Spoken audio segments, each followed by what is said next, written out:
because she was not elected by the populace. And why is he rewarding cabinet ministers, cabinet secretaries with positions? If he feels he owes them positions, then he should do that of his own accord, out of his own pocket. We are tired and we want to know when he's dissolving parliament, because Kibaki did that. So please, Mr. Ruto, when you earn the title, I will refer to you as president, but until then, you remain Mr. Ruto. And trust me, other people have fallen before you.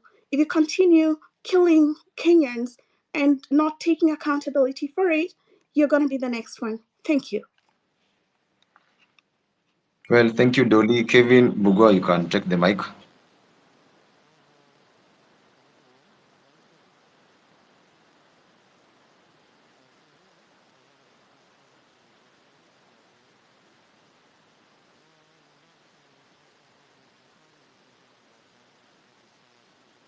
Kevin.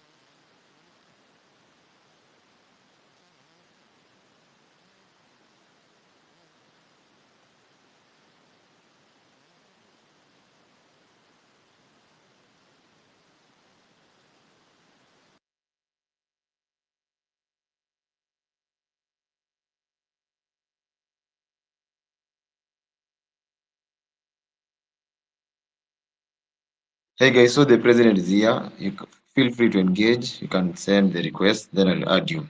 Kevin, you can take the mic. Joy, do you hear me? I can hear you quite well. Can you hear me though? Yes, affirmative. Kevin.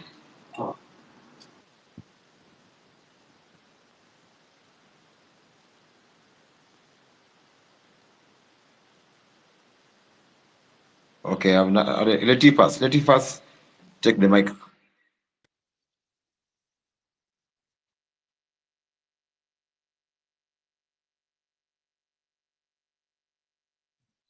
Msiogope kuongea by the way. Ongea tu vile mimi huongea.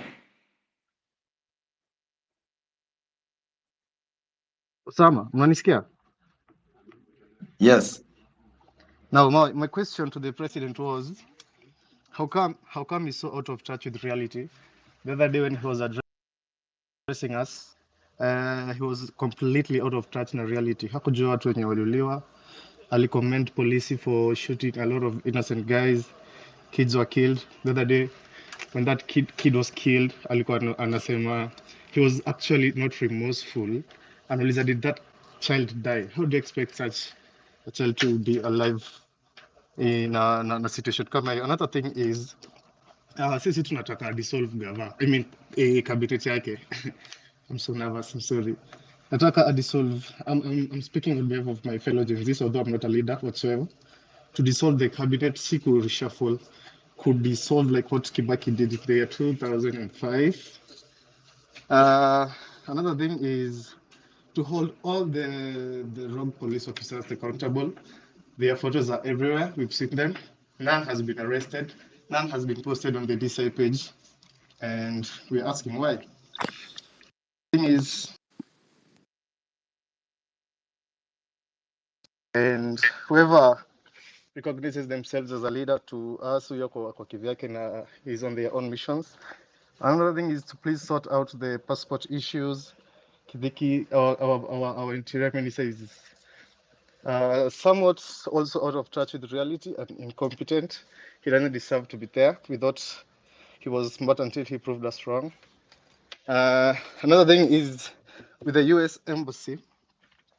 Wase wengi ukwendanga huko hivyo wanatuangado mingi sana kwenye hizo interviews and blah blah blah na eventually wananyimwa hizo visas. So can they also sort that out? Asanteni.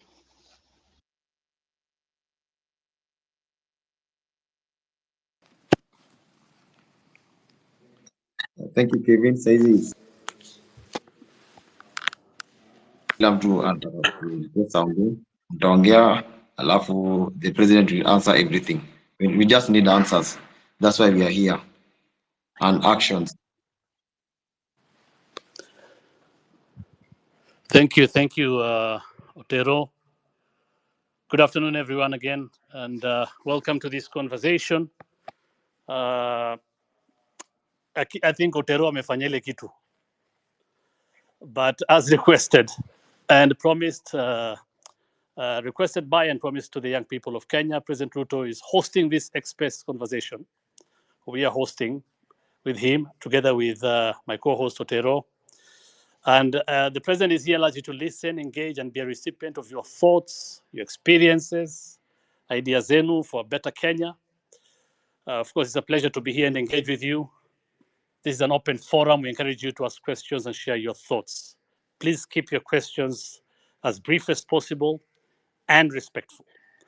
If you can limit our questions to just 2 minutes. We said 2 minutes for each person. As you can imagine, many people have a lot to say. Let's engage. And here now is President William Ruto.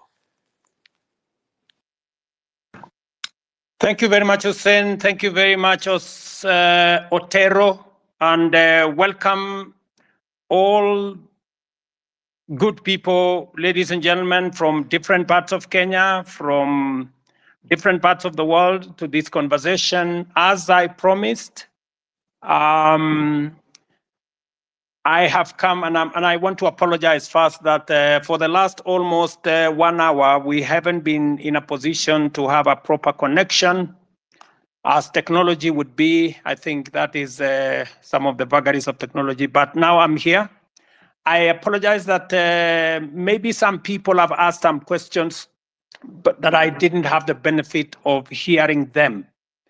But let me say that I am very happy that we are having this conversation, a conversation about issues, a conversation about our country, a conversation about issues that affect each and every one of us. We are not discussing tribes, we are not discussing positions, we are not discussing all those things that are personalities and things like those.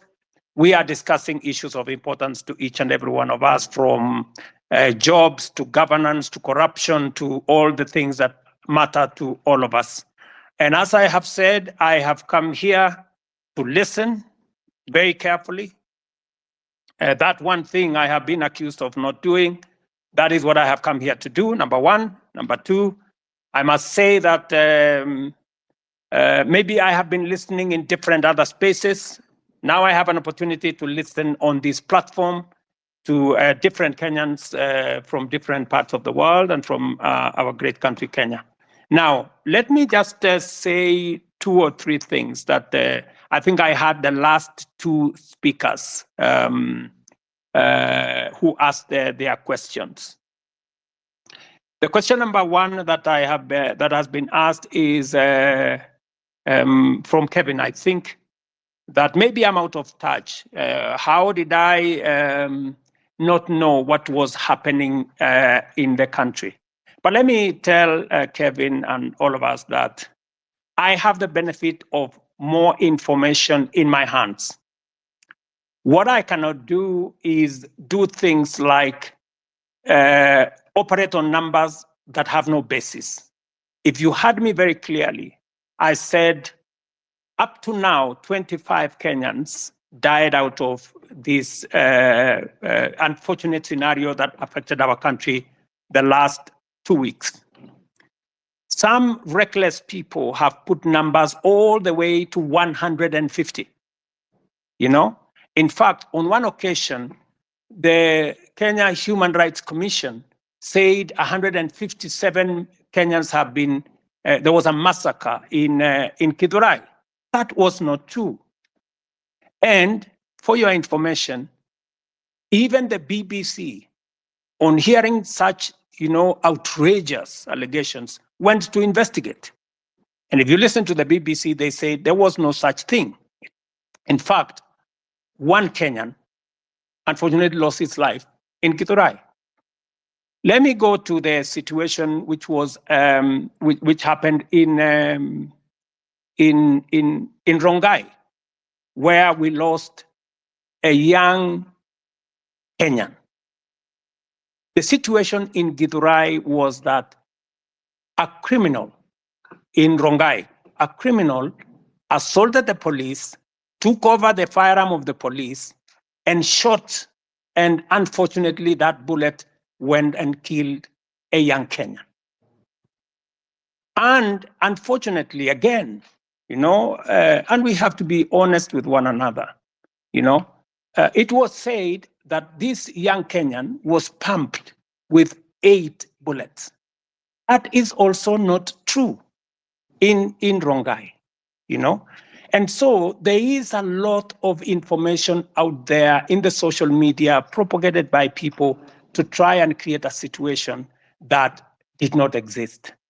In fact, I heard Kevin say, I was asking the one who, did he die?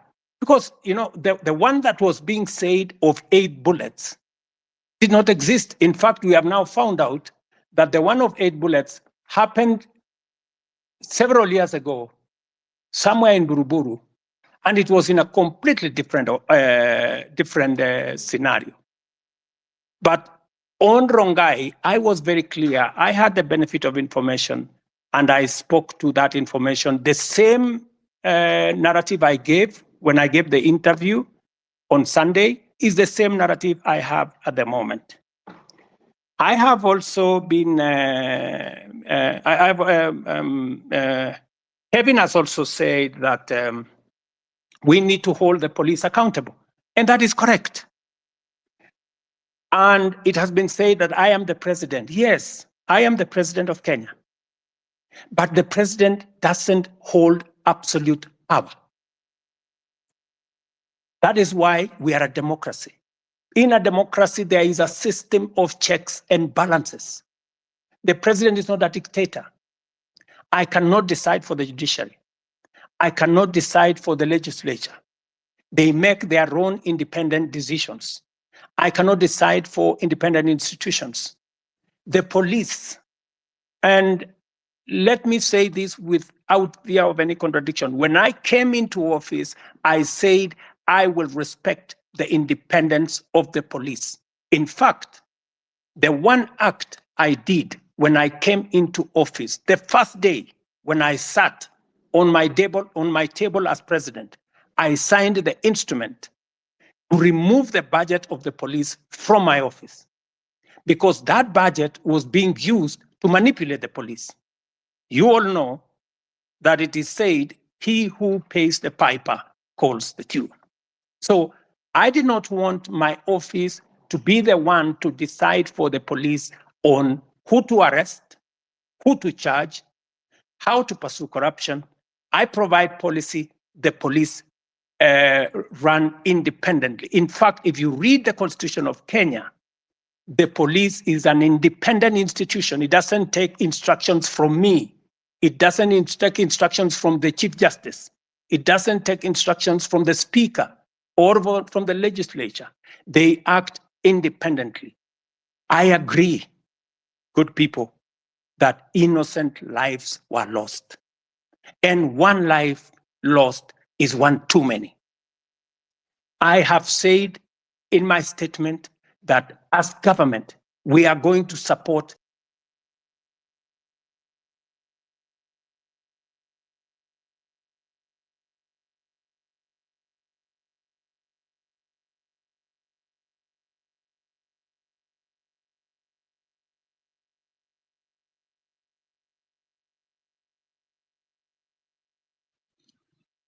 Nikaa kuna connection. Hussein, unasikia?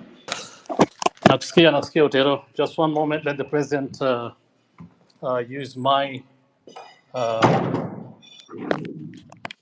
handset in the meantime, yeah? Osama Otero, I got a question in regards to what the president has said just now. First of all, I'm quite dismayed that he's still trying to clear his name. It is about accountability here. He's talking about the number of bullets that killed a citizen. Is it about one person dying or 100 people dying? We know very well that the number exceeds 25 people. And it is not about one person or 25 people or 1 million people. It is about people being killed recklessly. He is still not taking accountability for his actions. And yes, if he says it is a democracy, we agree that is what we expect of a president of a Kenya, because independence was fought for and earned 12 December 1963. Now, we're still fighting to free ourselves from the IMF and World Bank, respectively. He's talking about the number of bullets that killed a citizen. He's talking about a citizen in Githurai attacking the police at 3 a.m.? Really? Honestly, Mr. William Ruto, your accountability is zero.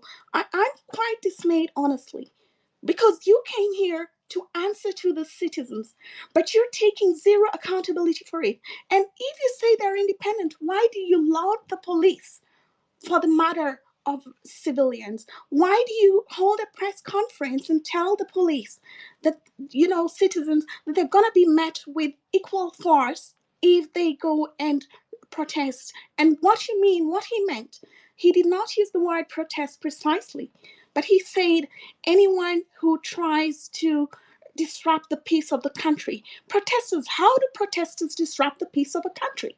Why do you laud the police when people are killed?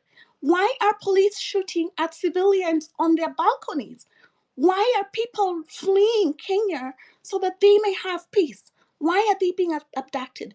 You might say that the police body is independent, but this is not a democracy. It is not functioning like a democracy, but a dictatorship, Mr. William Ruto. Because the way the police are handling the situation is not fit for a democracy. And you cannot deny that you're behind that. Because even though you say they're independent, you have the power to stop the killings. But instead you go, after all the killings, you go hold a press conference and laud them. Sincerely, we saw Maandamano last year, how you dealt with the citizens. Same scenario this year. When is that going to stop? What kind of a democracy is this? Can you define what a democracy is, Mr. William Ruto? I think you grew up in a very authoritarian family that you expect people just to dance to your tune. In a democracy, the right to picket and to protest is guaranteed in the Constitution. The countries you travel to, Germany and United States, first of all, why did you grant them visa-free entry to Kenya? Africans do not have the luxury, even diasporans don't have that luxury. The way diasporans are being treated at the airport, these bills. Now, what you did when you granted Europeans visa-free entry to the country is giving them the right to disrespect Kenyan citizens abroad. And the fee that was supposed to be incurred through the payment of visas is transferred to Kenyans. I mean, that is simple mathematics. You should know that. Okay, Kenyan German lady, thank why you don't so you much. set the same expectations for European nations and the West in general as they set for Kenyans? Okay, why do you sit with them all the time and then the conditions worsen for Kenyans? Okay, if you can hear me, Kenyan German lady, let's give it. We said we'll limit this to All 2 minutes so that we give everybody sorry. a chance to. No worries, no worries. You're at liberty, of course, to ask your question, Mr. President. Thank you very much. Let me help. Let me say this to my sister. The right to picket, the right, and I said it in my statement, is enshrined in the Constitution. But let me also make a distinction. I said the protesters, peaceful, within their democratic right, were hijacked. There are people who infiltrated. And I am very sure that the people who banned the office of the Chief Justice, the people who banned Parliament, are not the peaceful protesters. These are criminals who I was speaking to, and I was saying the police must stop criminals who are banning institutions, who are banning people who have gone to destroy people's property. I don't think those were innocent demonstrators. I know for sure that innocent demonstrators came out to protest, to picket, because it is provided for by the Constitution. But honestly, do you want to tell me that the innocent protesters The people who had come to picket are the ones who broke up shops, stole people's property, burned down parliament. I don't think so. And we need to protect the protesters, but we need to keep the criminals who want to cause mayhem out. And I have the responsibility to do both by assisting, getting the police to do what they have to do.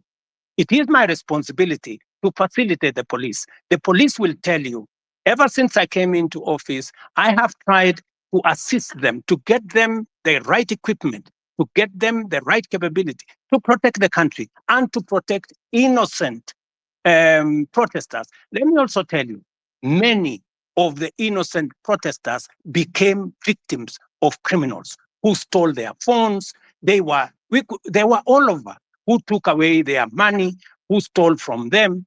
This is the balance we need to get. But let me tell you, ultimately, after I have said everything I have said, I am ultimately responsible because I am president. And that is why I said it was regrettable. It was unfortunate that we lost lives in this engagement. And I have said government is going to assist all the families as to the extent that we can to make sure that we minimize the loss that they have gone through. Let me also say the following.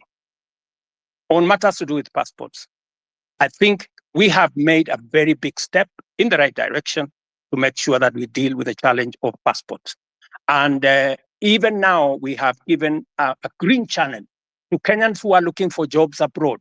Today, there is a green channel at immigration to make sure that those Kenyans who have jobs abroad can be able to be processed much more easily.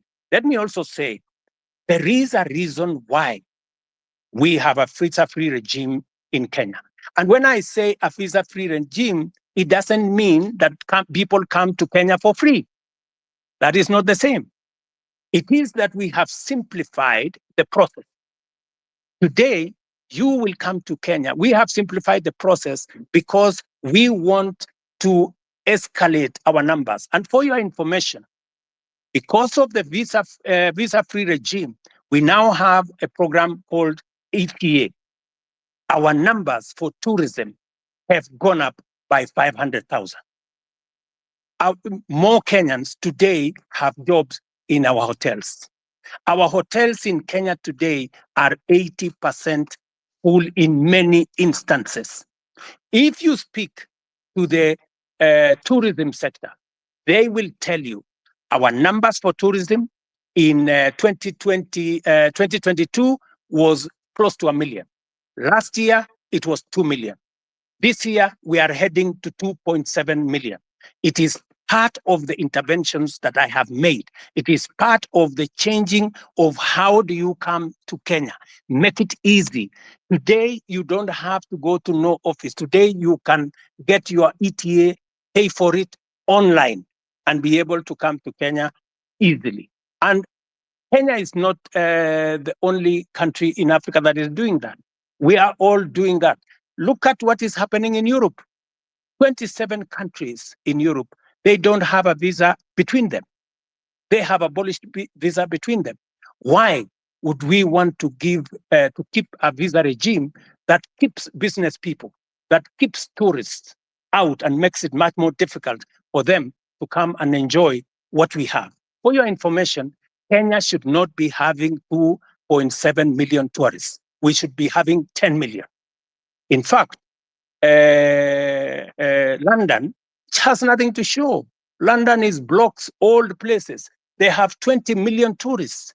We should be having 10 million tourists. It is my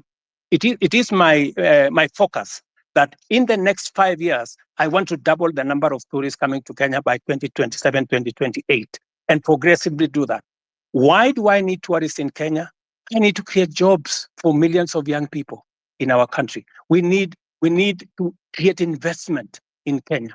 We need to make sure that our farmers have a place to sell their food, their produce. This is why I am doing the visa free. It is not us versus them. We are looking after our own interest. And that's what I'm doing. Let me also say the following. Many people have asked me why I shouldn't dissolve cabinet. You see, when you sit in the place that I sit, there are many things that you have to think about. And I have given my undertaking this afternoon, that I am in the process of looking at how differently we can be able to reorganize government for it to deliver effectively, appropriately. And I have listed a number of interventions that I believe will take us to the next level, added on to what we were doing. I have also heard from my good sister who said that what happens to the finance bill? Is it going to become law in 21 days? Because that was the biggest beef. And why did I wait until it was too late? Let me answer it this way.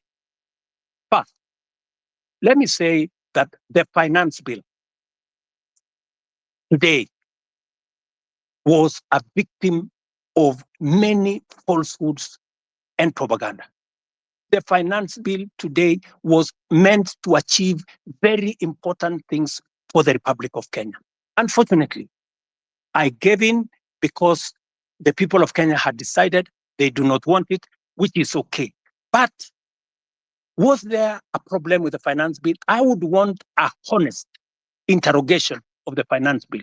For example, it was said that the finance bill had matters to do with increasing money for land rates and land rent and changing the whole configuration. Let me tell you, there is no single sentence in the finance bill that speaks to land rents and land issues. It was not true. It also says that we had put in there taxes that would make it difficult for people suffering from cancer. Let me tell you that, in fact, in this finance bill, we had put there 2 billion shillings to pay for the people who have cancer, who have diabetes, who have hypertension, because under our universal housing program. In this same bill, we had put interventions that would create more jobs. We had said, for example, there is no need for us to import diapers, to import pampers, to import liquor, to import furniture from all manner of places when there are enough factories in Kenya to manufacture these products. And these products manufactured by Kenyans, hiring Kenyan young people, building Kenyan wealth, we were protecting our own industries so that we can protect our own jobs and give opportunity to millions of young people, to be able to understand, to be able to get jobs. And also, let me just say this lastly, potatoes, good people. Is it right for us to import potatoes from Europe, or eggs, or onions? We had put duty on importation of potatoes so that farmers in Nyandarua, in Timau, in different parts of Kenya can sell their produce without competition from potatoes from elsewhere. These are some of the things that were in the finance bill. I admitted, which I do, that maybe we didn't do as much communication as we should have.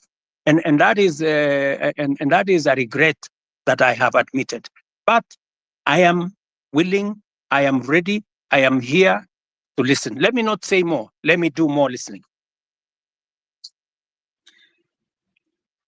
Well, Mr. President, sir, ni mzuri tuongee ukweli. Yes. There's one problem with you, Mr. President. Haunanga huruma. You are not empathetic. Na hii ni kitu imekasirisha watu wengi, Mr. President. Na hii shida yote ilianza ile time ya floods. Remember time ya floods? Wakati watu walikuwa wanateseka, you never even said a word.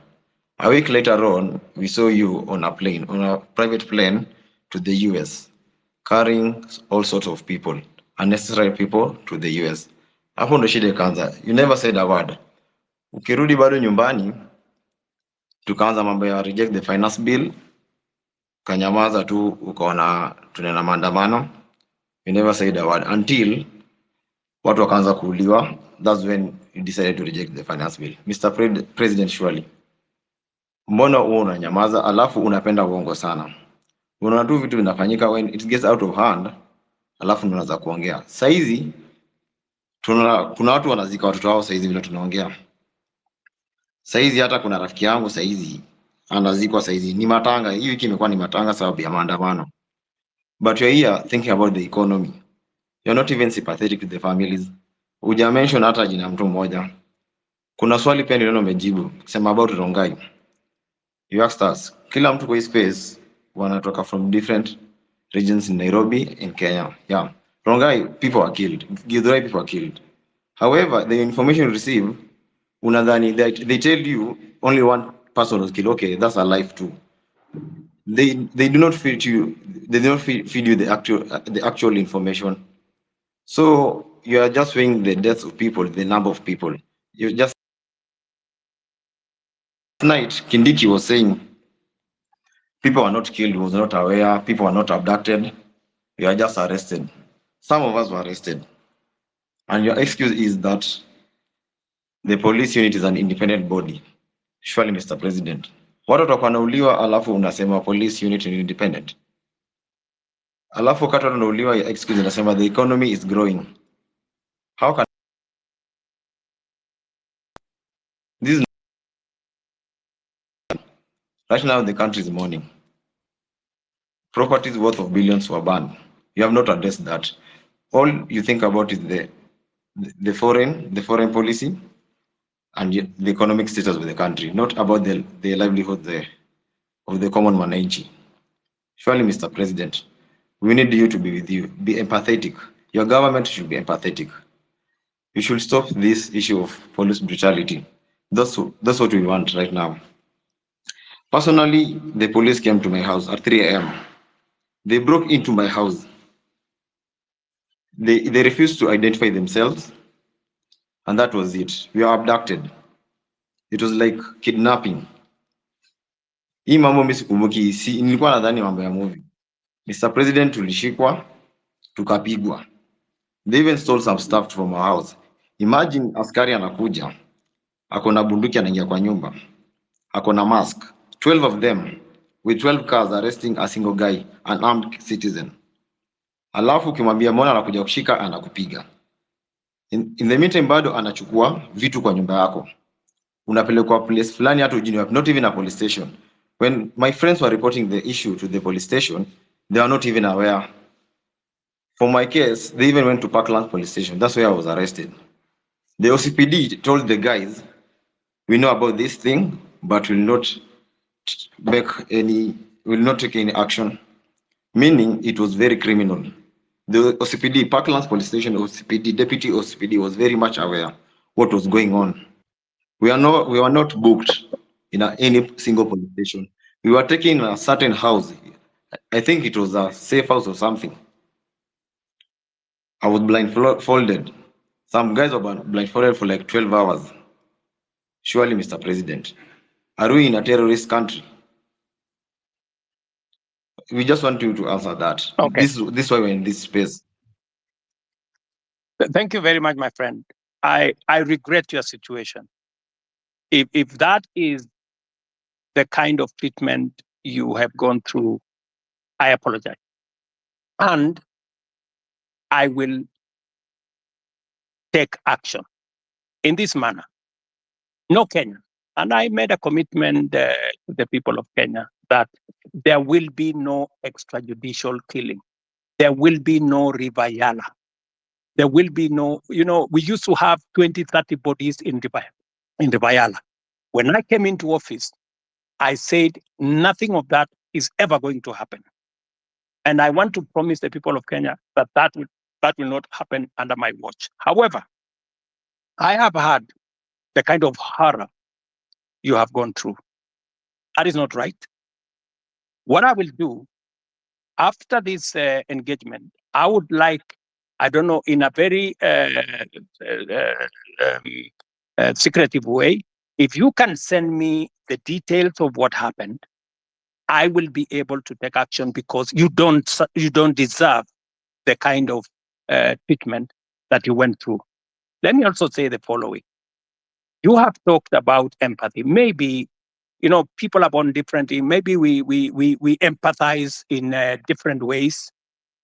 For the case of the floods, I even convened a whole cabinet meeting to just respond to that matter of floods. 3 cabinet meetings. My minister was on the ground. I was myself in Kiamaiko, in person. I came there in Kiamaiko.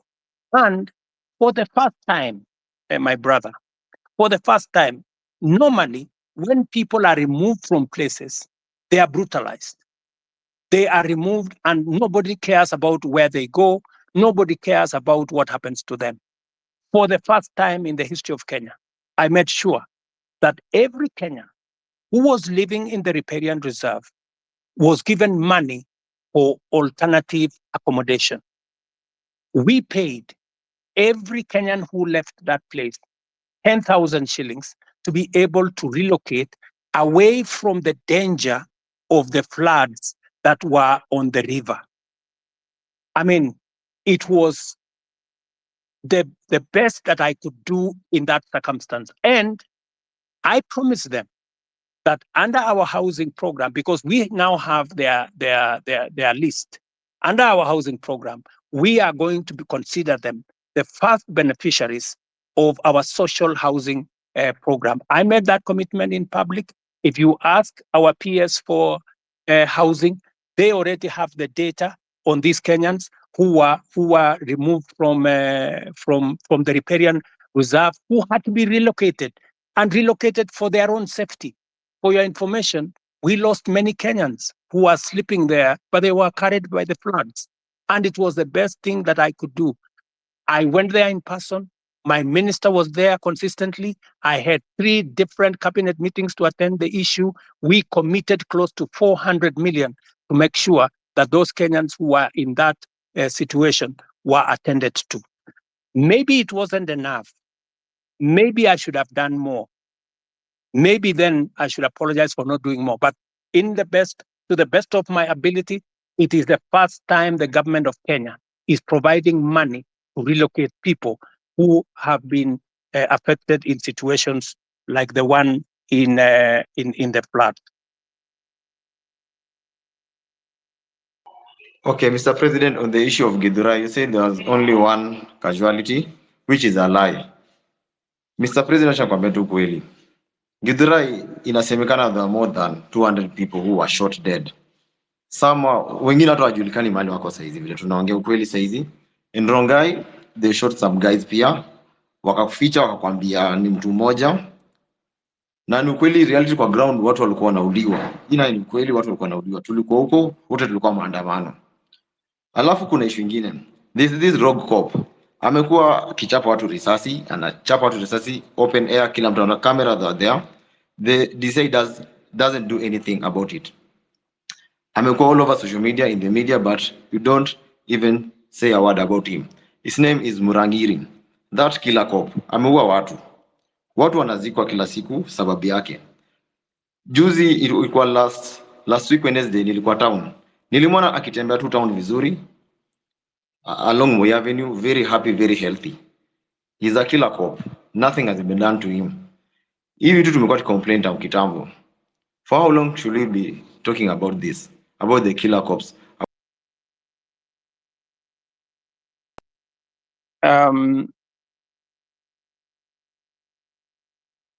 Sorry. You can go ahead, Mr. President. My good brother, it is good to be brutally honest. And I will not, as president, or even as a Kenyan, ever say anything that is not factual, especially on a very serious matter of people losing lives. Are you saying 200 people were killed in Githurai? Really? I mean, my friend, where are can the family step forward people who are saying our members of our family are missing. They went to Maandamano or they went to picket and they did not come back. 200 people is not a joke, my friend. So I really want to plead with you. I am sorry to tell you, you have wrong numbers. I'm sorry to tell you that. It is Mr. not President, possible. we even have the names. It's all over social media. Hata saizi mnaweza post, mnaweza soma hizo What about majina social zetu media? zote. I want to offer We you. have the names, I want to even the offer you. faces. We have the faces Tomorrow, and the I names. want to offer you to bring the names and family members of the people who are saying their loved ones are not there. Don't even take them anywhere. Bring them to State House. Them family members who are saying, I have lost so and so. My fellow, a member of my family was there on Monday last week. He went to Maandamano and he didn't come back. And where possibly are the bodies? You know. So I mean, really, my good friend, it is just good to be. You know, we are dealing with a very serious issue. Please let us not use information that is not verified. It just helps to create a situation that is not correct. Mr. President, I have another question too. Kindiki yesterday. Otero, tupatie wengine nafasi, at least you're a co-host. Ya Tutapata mwisho, nafasi ya nyingine. mwisho alafu nimuulize alafu ni ad mwingine. Mr. President, jana Kindiki alisema guys were being arrested, not abducted. When a guy is arrested, it means the area police station or the area OCS or CPD is aware. When I was arrested, Parkland's deputy OCPD was not aware, meaning these abductions are very illegal, right? Let me say the following on matters of abduction. You know, first, let us agree first that the era of extrajudicial killing is no longer with us. There is a new problem called abduction. And it is something that I am going to exercise my mind on because the police have clear rules of how to arrest citizens if they have to arrest citizens. There is a clearly stipulated procedure on how that is done. And if anything is done outside the procedure, then it is illegal and it is punishable. So when the police arrest somebody, they must declare to that person that they are policemen, they are arresting this person for this and that and that and that, and they take him to a place that is known. So that is a matter that I will take up and I will deal with it. Okay. Thank you, Mr. President. Otero, tuko na wewe bado utauliza maswali, naona umeanza wewe ni Otero, so unaamua vile utafanya, but patia watu wengine chance. We'll take three. Can you add Wakili Saruni? We'll take three people, three at a time faster. We have I'll bring in Alai, followed by Edith, followed by Gray, and then you can give Wakili after that. 4. So again, Hussein, I really don't think Alai should speak because his comments will be biased. This space is basically about what we are going through in the street. Alai doesn't know about it. In short, Alai amekuwa kiongea mbaya kwa hili story ya maandamano. I really don't think Alai can speak for himself. We can't limit anybody from speaking. Everybody has the freedom to speak here. No, Alai is very bad. So thank you. Let's have Gray Maral can speak, but Alai, no, he hasn't been against this. Thank you. Otero, I've been an advocate of freedoms for a very long time, especially when we don't agree. So I would ask you to learn that lesson that you should listen to people, especially when they don't agree with you. And that's what the president is trying to do here. We don't agree with him, and that's why we want him to listen to us, and he agreed to come to the space. And moving forward, I really want to tell the president that, Mr. President, you know that your success is our success, and we really want you to succeed. The problem is that I don't know if you really want yourself to succeed as a president of Kenya. Because from the moment you got to be the president, there are things you did which I think just sabotage your presidency. When you decided to say that you are not going to listen to intern doctors, I said, does the president know what he's doing? Because he's touching the hearts of Kenyans. These are the people who spend most of their time in public hospitals. When the president didn't take up the matter of pending bills and tell the counties and the national government to pay the pending bills, you know that one is touching the middle class, the working class. And these are the people who mobilize their children, called Gen Zs. And they came out and said no.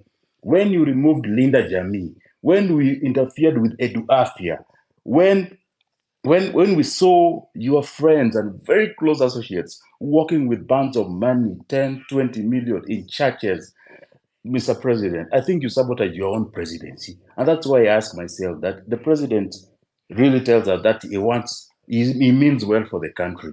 But is he really meaning well for himself? Because unless somebody else is the president who is doing all these things, the second and last question, because I don't want to spend more time, I'm an elected official in Nairobi, Mr. President, is the issue of Nairobi on-source revenue, which we have asked, we have investigated, we have been taken around. Mara, it was KRA which is collecting that money. We have taken to the office of the president.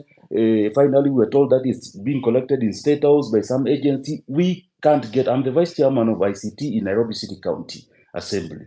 But nobody knows who is collecting revenue for Nairobi City County, Mr. President. It really saddens me, because if that revenue was collected in a transparent and verifiable manner, then you know, Mr. President, some of these bills would be taken up by the counties and it will not come to you in the national government so as to pay those bills, Mr. President. Those are the only questions which I had. Thank you. Thank you, Alai. Edith? Yeah, thank you for the chance to ask a question. Edith, are Hello. you with us? Can you hear me? Yes, I can hear you. Can you hear me? Okay, let's go to Gray if Edith is not responding. Hello. All right, thank you so much. Hello. Hussein, this is Grayson. Hussein, can you hear me? Oteru unanisikia?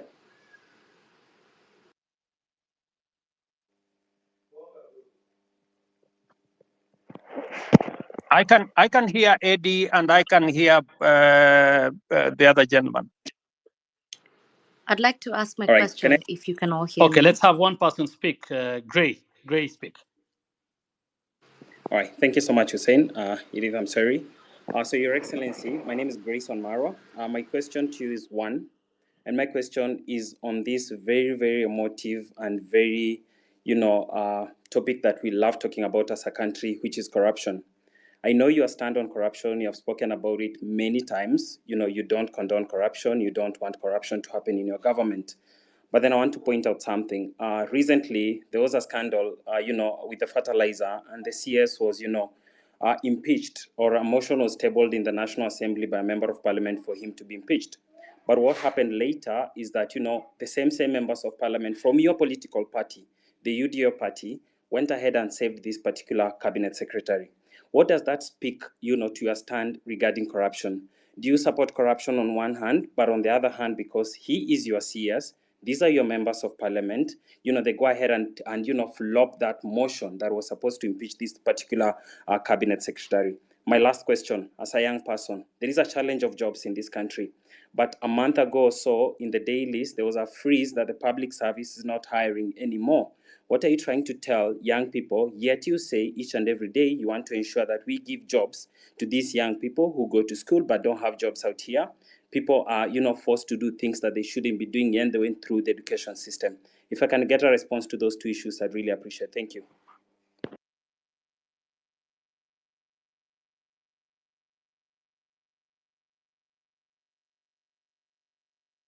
Grayson, Do I unaweza rudia answer? question? Do I answer those, or I thought we said we take three people? Can we take maybe Eddie? Eddie was somewhere. There is a lady called Eddie was somewhere or something.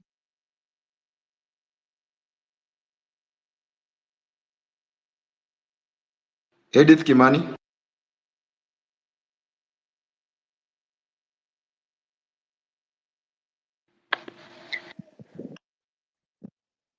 Otero, from my end, I see she's a listener. Maybe you can add her to speak from what I'm able to see on my end. Okay.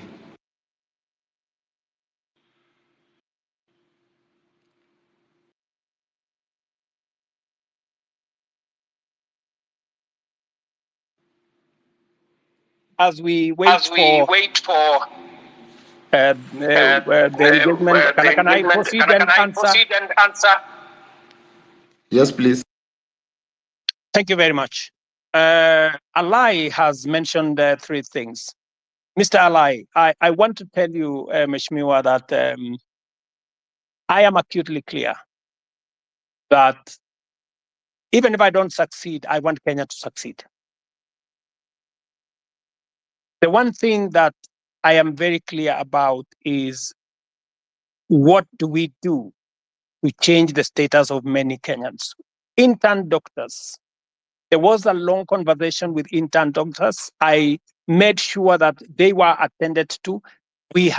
I met the leadership of the intern doctors myself, finally, and we did make an agreement on how to sort out the intern doctor situation, including I have factored in this budget with their concurrence. When I agreed with them, we were supposed to sort out their arrears in 3 years. I offered to sort them out in 1 year after I engaged with them, and the money is in the budget. As I talk to you, I have even today decided that even with a cut of the finance bill, I will still make sure that they are sorted out. The issue of pending bills. You know, my good brother, we have pending bills in the region of 650 billion. It is the reason why I appointed Mr. Ouko, our former Auditor General, to interrogate all the pending bills for purposes of making sure that we can pay them. In fact, one of the items that I listed this afternoon, which was also in the budget, is a provision for us to begin the journey to sort out pending bills, because it is crippling businesses of people, it is destroying enterprises of Kenyans, because government is not paying. The third thing that you have said about Linda Mama or Linda Jamii and Eduafia, I have done three things. Maybe the explanation. Let me give you just the explanation on Linda Mama. Am I audible? Yes, you are, Mr. President. Sorry about that. What we are doing is, under our universal health coverage, I promise the people of Kenya that we need to ensure that we don't leave other Kenyans behind.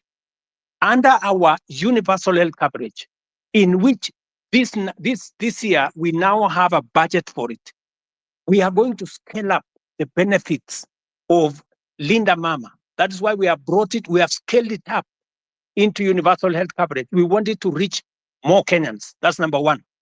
Number two, we want to enhance the benefits. The benefits were 2,500 for women giving birth in hospital, in smaller hospitals, 5,000, and maximum of 17,000. We have now changed that. From 2,500, we have moved the benefit to 11,000. And we have moved the upper benefit to 32,000. That is not a derogation. That is an upgrading of Linda Mama. Number two, Edu Afya.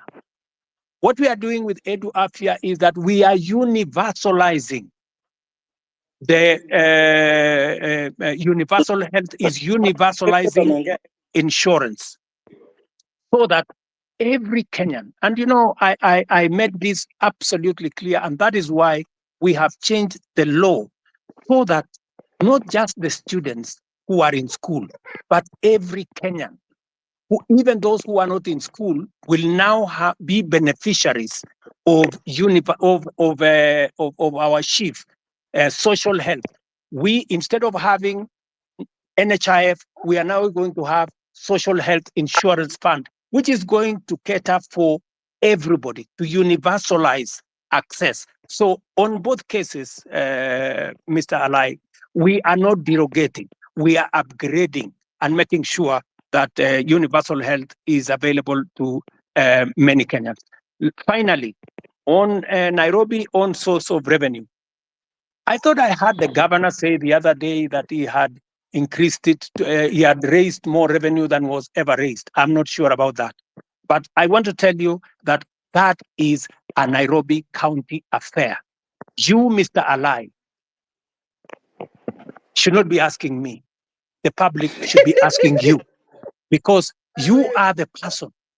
You are the person responsible. You are the representative of the people. You should answer that question. You should be the one to interrogate the county government. It is your responsibility of oversight. It is your responsibility of representation. It is your responsibility of legislation. You should legislate how the county resources are raised. You should oversight the county government to collect it. I just want you to take up your job and do it. Let me, Gray Marwa has asked me two very important questions.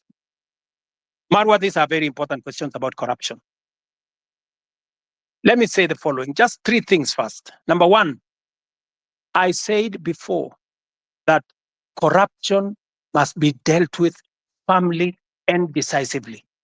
And that is why my act number one in office, the two acts that I did in office when I came into office was number one, to make sure that I give financial autonomy to the police so that they can pursue corruption to the extent possible, and that they don't have to come back to me, and nobody in my office will control the police in as to who they want to prosecute. That's number one. And I signed, and the budget of the police is run by the IG at the moment, and they are free to go after everybody. That's number one. Number two, I made sure that the judges that had been denied the opportunity to serve and to empower our judiciary, I signed them, and I made sure that they have been gazetted and they went to work.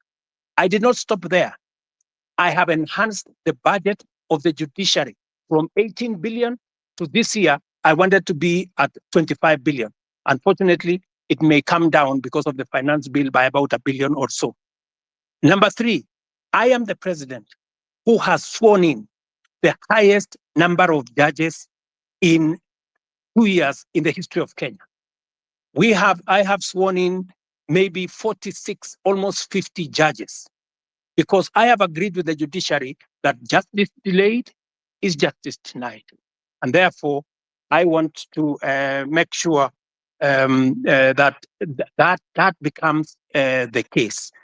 Number four, on the specific incident of what happened with Fertilizer, I want to tell you, as I tell the people of Kenya, those where evidence has been gathered, sufficient evidence has been gathered, they are in court. The CEO, the general manager, and 7 other staff of the National Cereals and Produce Board are already in court. The minister was taken to Parliament to answer for political responsibility, that to make sure that his oversight role was in question. I want to tell you this, Gray, that we are a country of the rule of law. When a person has been, when allegations are made against a person and they are not verified, there is no way that such person can be held to account. But when they are verified, like the case of the officers who worked under the minister that were verified, they are in court. I want to tell you, if a minister, if a principal secretary, if there are verified allegations of corruption against any cabinet minister and or any principal secretary, the day they are taken to court, I will fire them. I will not wait for the court process, because there will be an element of confirmation that these are people who are corrupt. Let me talk about jobs. And you have said correctly that the public service has issued a circular that there will be, there's a freeze on jobs. The public service has a freeze on jobs at different levels. People who are employed at entry level, and the space around jobs is huge. government can only hire a very small fraction. My intention, my plan is to make sure that government facilitates the economy, facilitates the private sector, facilitates the entire enterprise space to create more jobs. It is the reason why I made a deliberate commitment to the people of Kenya when I went for the elections, and I said I will focus on creating jobs. And if you want me to explain to you the areas where I am focused on creating jobs, I will. If you want me to tell you how many jobs I have created in the 2 years that I have been in office, I will tell you, from housing, from digital jobs, from going to manufacturing, all the way to export of labor.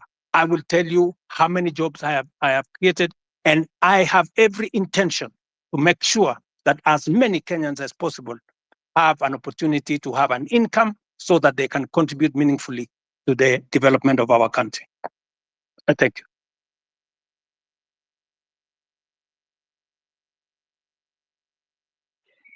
Ling, you can speak. Thank you very much for this chance to maybe ask some few questions to the president. I'll be very brief. I only have 3 questions to make.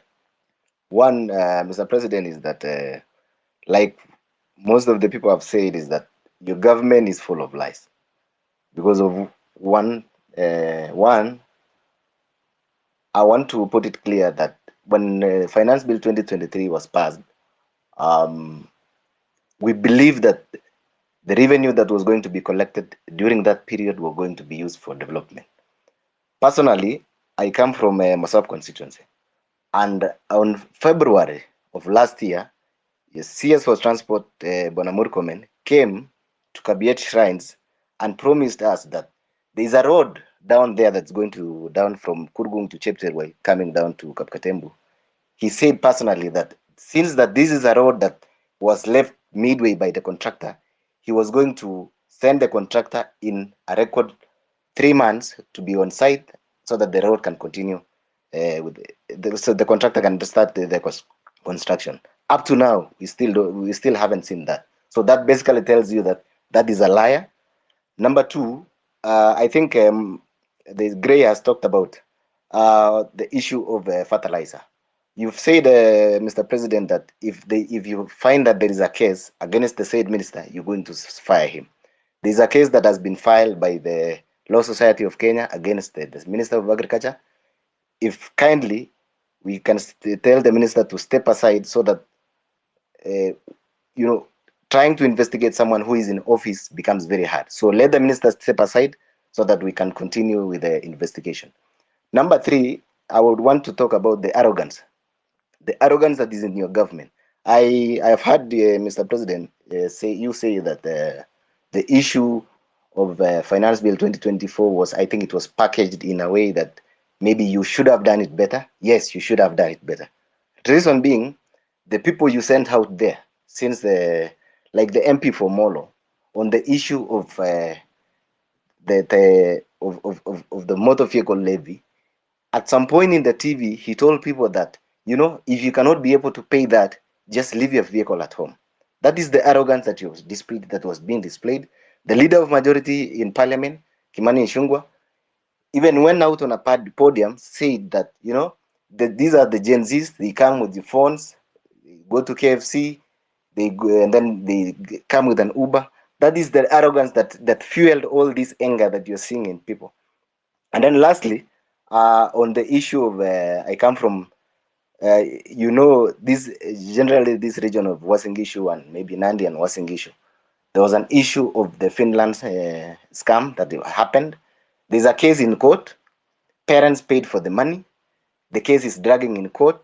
So actually, what you saw in Elred, I think it's more of, it wasn't even more finance bill. It's the anger that has been building up. It's been building up. So people were really angry because they've paid, people sold their land. The issues are still there. Nobody's talking about. We have a case that is in court. It can drag to 5 years. So what happens to the money that is been lost, that someone was going to go to school tomorrow or by next year, maybe they would have graduated. So I think those are the issues that I have. I want you to address in regards to the areas that I have mentioned. Thank you. Wakili Saruni can speak.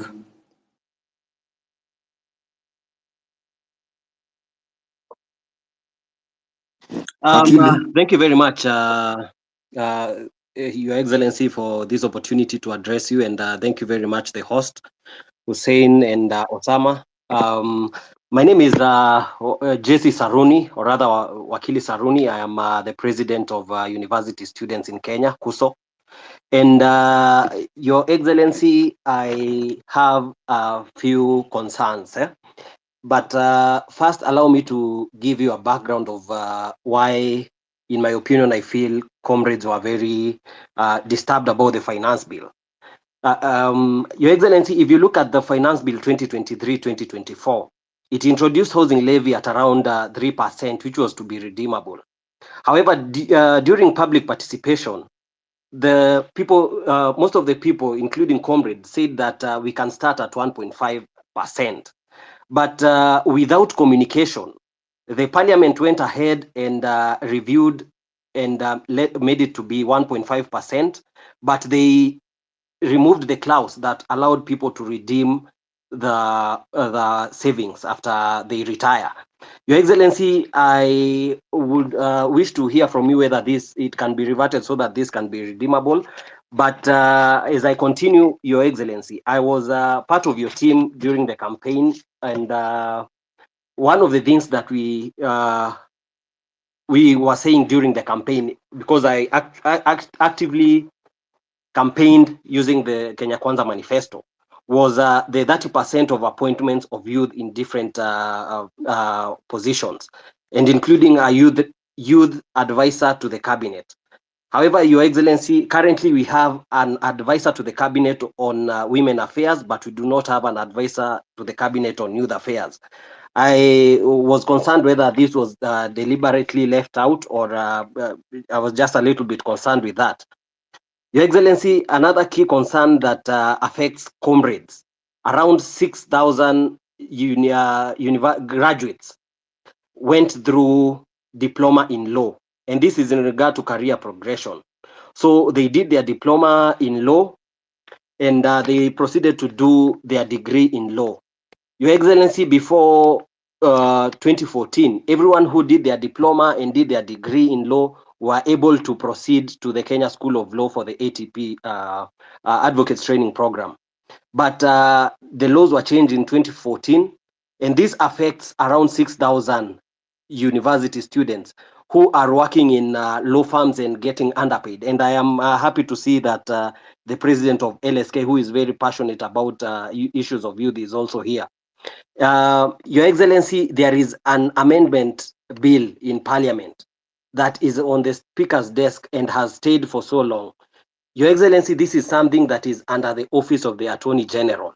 And with the indulgence of the Attorney General, I believe this thing can be, we can find an approach where this thing can be addressed, of course, through the office of the Attorney General, so that these comrades can stop the suffering. They are not able to proceed to self-actualization, because most of them would want to become advocates of the High Court, but they are not able due to that change in the Act of Parliament. Your Excellency, another concern is on students and youth leadership. Wakili, I really hate to do this, but please, we've only gone through 5 questions. I think there are so many people on attack. Okay, just one more. Kindly, we agreed. Yeah, please, kindly. Okay. Your Excellency, in regards to university students and youth leadership, you can see that we have the National Youth Council, which is constituted. It's supposed to hold elections. And I feel, Your Excellency, the youth feel that they have not been able for a long time to represent their grievances, because they are not able to elect their leaders directly. And this goes back even to the University Amendment Act, which introduced the delegate system, which I feel that the universities have found a way to maneuver so that they elect they make sure that the students who are elected are students who they can be able to maneuver and manipulate. Your Excellency, finally, on the issue of branding, the projects that our members of parliament and all other people has the aspect of when the projects are complete, people tend to brand their names on these projects. Your Excellency, these projects are financed by taxpayers, and it is the request of the young people and the youth that when it comes to branding, we would rather have these projects branded that they have been financed by the Kenyan taxpayer. I will leave it at that, Your Excellency, and thank you very much. But of course, there is the issue of mental health. I appreciate we cannot exhaust all these things in one sitting, but I'm looking forward to more engagements in other platforms. Thank you very much, and I'll leave it at that. Thank you. The final question of the three, the ex-councillor. Good evening, everyone. You can hear me? Yes, please go ahead. My first request to the host and the co-host, please do not give the elected people the chance to speak, one of them a lie and me. You can hear me, Osama? Can you save the time? Elected MPs, any elected official should not take this chance apart from the president. So thank you very much for the time. I have two things. More, I don't want to repeat a lot of things. In the meantime, I just want to address the president. Number one. Mr. President, si watakujua huyu askari amekuwa akiwa watu kwa maandamano atashuka siku gani? Kwa vile amekuwa kirom freely tangu last month, amekuwa to all over the city. Tulikuwa tunataka kujua atashuka siku gani, kwa vile ilikuwa inasemekana amekuwa hivyo tangu kitambo na sio wa kwanza. We just need answers about him.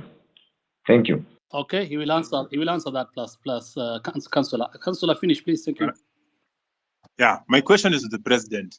Why is it that the things you're asking about today are not new things? They are things you did promise in your campaign, and the other time you are being played with videos of you saying the same thing. You had to find a way of not listening to those videos. The one thing that you promised us, one of them is corruption. Your people around you, you've addressed this one. You can't tell me out of the 100 people you have around you, 90% are corrupt or have story of corruption, and you are doing nothing about them. I'm a medic by profession, and the issue of NHIF, which is moving now to SHIF. I read the last 2 days of millions, 300 millions, another 900 million today, disappearing to wrong or fake claims. I'm wondering, if the change from NHIF to SHIF, will it improve or just another way to get more money for people around your circle to buy houses, buy big cars, and laugh at us? Now, Mr. President, Councillor, please. Those are about two questions. Now let's have the president answer. We don't have a lot of time. We have not wengi. They need to ask questions to the president. Please let the president respond to that. If we get a chance, another chance, utauliza swali ya tatu tafadhali. Very much. Thank you very much, good people. Let me start with the gentleman. I didn't get his name from Osop. And that gentleman says, we have too many lies flying all over the place. Let me just state, let me just put it clearly. So many people have spread this story about William Ruto not telling the truth or making fake promises. I made a commitment to the people of Kenya that there will be a hustler fund. Today, there is a hustler fund that takes care of 2 million Kenyans. I made a commitment to the people of Kenya that fertilizer is going to come down. It has come down from 7,000 to 2,500. I made a commitment to the people of Kenya that we will have a housing program. Today, 103,000 houses are being built with 160,000 young people, real people, engineers, architects, quantity surveyors, plumbers, technicians working. I made a commitment to the people of Kenya that we are going to sort out matters in the education sector. Today, we have hired the highest number of teachers in Kenyan history in one time, 56,000 teachers. I made a commitment that I am going to sort out the mess that was in our universities. Today, ask any vice chancellor. With our new funding model, we have sorted out the challenge that was there in our universities. Today, lecturers are being paid. No university today is about to close down. When I came into office, most universities were teetering on being closed because of debts. I made a commitment to the people of Kenya that I am going to implement universal health coverage. Today, as I talk to you, we have 100,000 community health promoters in every village in Kenya that I pay, that I have equipped to begin the journey towards universal health coverage. As I talk to you today, there are 4 pieces of legislation that we have implemented, that we have enacted to actualize universal health coverage. I can go on, and I can tell you, every commitment that I made, I said I am going to appoint the judges that were not there, I did. I said I'm going to operationalize the fund for the police, independent police, I did. I said I am going to enhance the budget of the judiciary, I did. You know, when people want to conveniently say a few things that propagate a certain narrative, it is easy. But let me leave that there. Let me go back to the Mosop Kurgung story. I want to tell you, my good brother, we have stalled roads in Kenya. In fact, the debt we have on roads is 910 billion. Because we rolled out a program that we didn't have money to do. It is what is troubling me now. It is why many people are asking me, why are you outside the country? I went to China, for example, and I got 40 billion shillings to do at least 8 roads that were stalled. I have come back from the US, and we have had a consultation, and we are getting money to be able to roll out some of our roads, courtesy of concessional funding from the World Bank. I have had conversations with the president of Germany, and they are giving us money under the same program for us to be able to meet some of our programs. I want to tell my good friend from Osop that we are focused on these areas. These roads did not stall yesterday. These roads have stalled for a while. We are figuring out how to make sure that we deal with that situation. And my apologies that maybe the minister did not keep his word, and I'm going to remind him. Let me do the following. On fertilizer, I want to agree with you on this subject of fertilizer first. Let me say this. Fertilizer has made a very big difference in Kenya. Because of our program on fertilizer, we have managed to increase our food productivity. For example, on maize alone, from 44 million bags to 67 million bags last year. This year, we are going to pay the highest bonus ever in Kenyan history for our tea. In fact, our tea production, because of the support we gave KTDA, has increased from last year. It was 180 billion shillings that we collected from our tea. This year, it's going up to 210 billion. On coffee, the average payment of coffee last year was in the region of 70-80. As I talk to you now, because we supported our tea farmers, the average payment for our coffee is in the region of between 100, 120, in some very good cases, 129 shillings per kilo. The whole array of what we have done with fertilizer is phenomenal. And therefore, I understand when somebody like my friend from Morsop gets annoyed when there are people who want to sabotage a program that is making a very big difference in Kenya. And that is the reason why I didn't delay 1 minute. When this issue of fake fertilizer came into the public, all the officials that were involved in it at the National Cereals and Produce Board were charged. When the minister is finally, when there is evidence gathered enough for the minister to be held to account, I want to promise you that I will fire him and any other minister for that matter, if there is sufficient evidence to hold anybody accountable. Arrogance. I agree with you that not everybody understands communication. Let me tell you, my good friend from Mosop, the day you become a public speaker, you will know how easy it is to make a mistake in the public. Sometimes you say things that you did not mean, but it comes out very badly. So whether it is the member of parliament for Molo, the member for parliament for Molo is a young man. I can tell you that young man is doing his very best. In fact, when I made him the chair of finance committee, many people told me he was too young. I shouldn't have made him. But I wanted to test also young people. And I wanted to mentor young people. And I want to say, he has made mistakes. But I want to tell you that young man is bright. He has a bright future. He made mistakes. I will apologize for him. Maybe he said what he shouldn't have said. But they are among the young people I am mentoring so that they can become leaders tomorrow. Same case with my friend Kimani Ichung'wah. In fact, after he made that statement in, I think it was maybe in Baringo or somewhere, I called him. I told him, look, this is not how to engage the public. If you follow the next day, he had managed to correct his statement. And he had done, an about turn of some sort. Because let me tell you, my good friend from Mosop, I have also one duty as a leader in Kenya. I have a duty to mentor other leaders. They will make mistakes.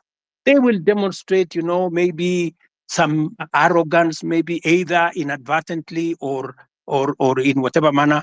But partly, it's because of inexperience, partly because of not a fair understanding of things. But I sometimes will want to take responsibility because these are members of my team, and I will correct them. Let me also say about what you said about the Finland story in Eldoret. It is really unfortunate that people sold property, land, livestock for their children to go to Finland. I wish I could go to court and tell the court to jail these people. Unfortunately, there's something called rule of law. There's something called due process. If these people had not been arrested, if nothing had not been done about it, then I would think that there would be a matter. But these are people who have been arrested. They are, as I talk to you, presently in court. They are being taken through due process. And I am very confident that if they are guilty, the law is going to deal with them. Let me go to Saruni, Wakili. You said about the 1.5. It is true. There was a proposal of 3%. The public told us that we do not want a levy. If you want, collect a tax, reduce it to 1.5. So both reduction to 1.5 and changing to a tax was actually coming from public participation. This is what the public said. If the public are going to make a different suggestion going forward, we will respect what the public will have said going into the future. Am I still audible? Are you there? Yes. Yes, you're Let me say this. I agree with you, my friend, that I said that I would have an advisor in my office for young people. But maybe I did something different. I gave many young people. If you go to parliament, if you look at the leader of Senate, if you look at the leader of many committees in parliament, I made young people. If you look at my deputy comptroller of State House, these are young people. I decided to have more more principal secretaries. If you look at the profile of my principal secretaries, you have people in their 30s, many of them serving in substantive positions. In fact, many people were asking me whether these girls, some of them look like they are, or these boys, whether they can be principal secretaries. And I am very proud of them. They are doing a wonderful job. But that is something I will consider, Saruni, that as a way of keeping a promise, I think that is something I need to consider. And thank you very much for your feedback. Let me also say on the matter of the law that is bringing problems to 6,000 diploma law students who, because of a law in 2014, I will take it up with the AG. Ordinarily, professional organizations like the legal fraternity are normally regulated by professional bodies like the LSK and all the others. If we get a recommendation from the LSK to the Attorney General, I will be able to facilitate and make sure that we don't enfranchise 6,000 people in Kenya who have undergone training and who need to practice law in the way they want to do. I agree with you that there has been a problem with the Kenya Youth Council. We need to deal with it. And I have told Ababu Namwamba, my minister for young people, to look at whether we have the right forum. The problem with the Youth Council, it has always looked like it is a government agency. We want to make sure that it doesn't look like a government corporation or a government agency. We want it to be a young people's organization in a way that government influence and government intervention is limited so that the young people can speak for themselves. I would welcome ideas, Saruni, from university leadership on how we can make the Youth Council better, more democratic, and more representative of the young people. I couldn't agree with you more on this branding issue. I see faces of people all over the place on government projects that have been done. And I think it is meant to look like they did it with their own money. I agree with you that this branding, if it costs public money, it should stop.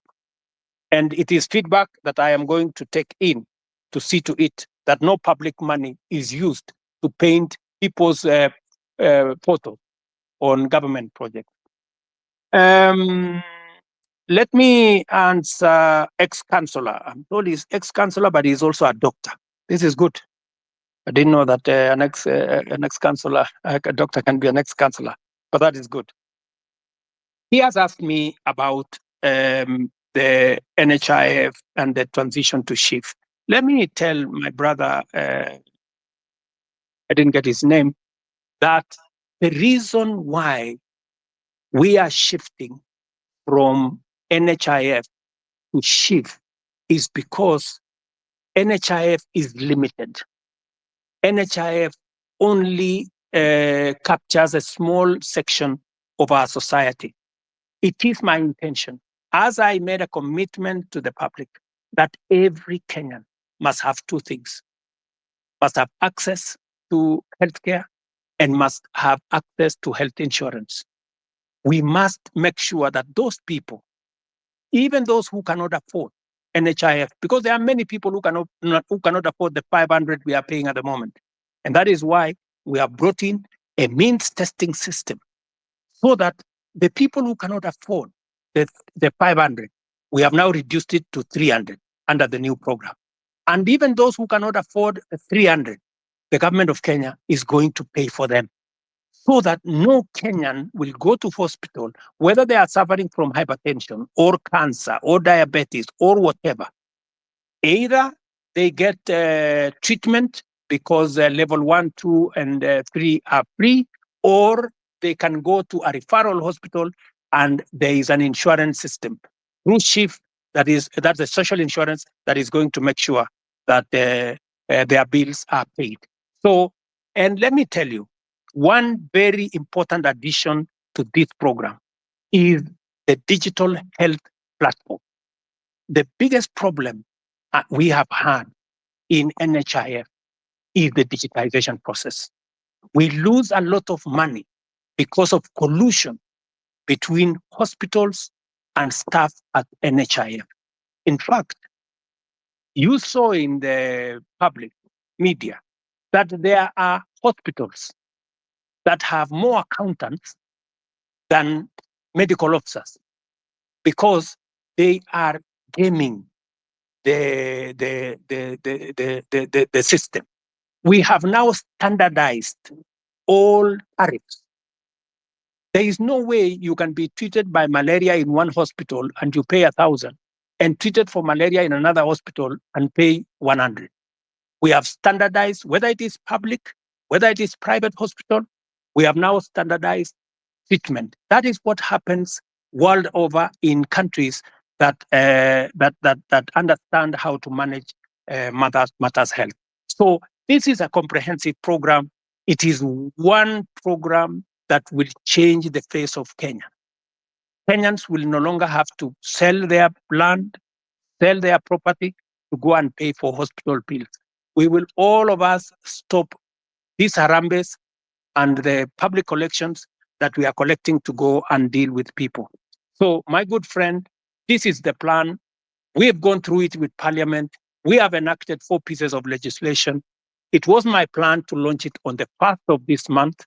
Unfortunately, because of the challenges we've gone through with the finance bill, we have shifted it to begin 1st of October, but the process of registration has already started. I think we are on day 4, and already over 100,000 Kenyans have been registered. So, and I want to encourage all Kenyans to register so that we can be able to plan for our health together as the people of Kenya. And we can even plan for our health commodities, and we can be able to secure everybody from matters illness. Thank you very much. Not finish my questions. So as I continue, I know, but my main point was corruption, whether it's an HIF or chief. I told you 300 million paid to fake claims, around 9 million today, early in the morning. Will this stop in the new system? Is that since you came into power now 2 years ago, the only thing you keep mentioning is the price of unga going down and the housing project, which we do know very well will not be occupied with the common mwananchi like me.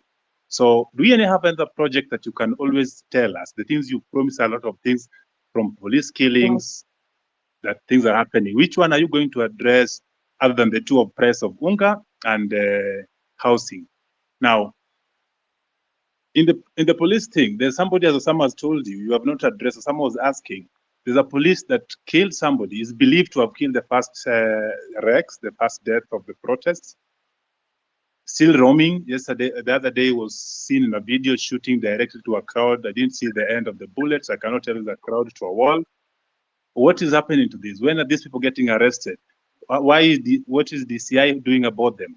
Why is it that the nobodies are getting arrested, arraigned in court in very few days, but then the big boys are just sitting somewhere eating our taxes? What are you doing about them? What is your direction to address this issue? Thank you. So, and also, if you notice something in the pattern, there are the last Maandamano, the recent one that was full of goons. How come the first four, there were no this violence?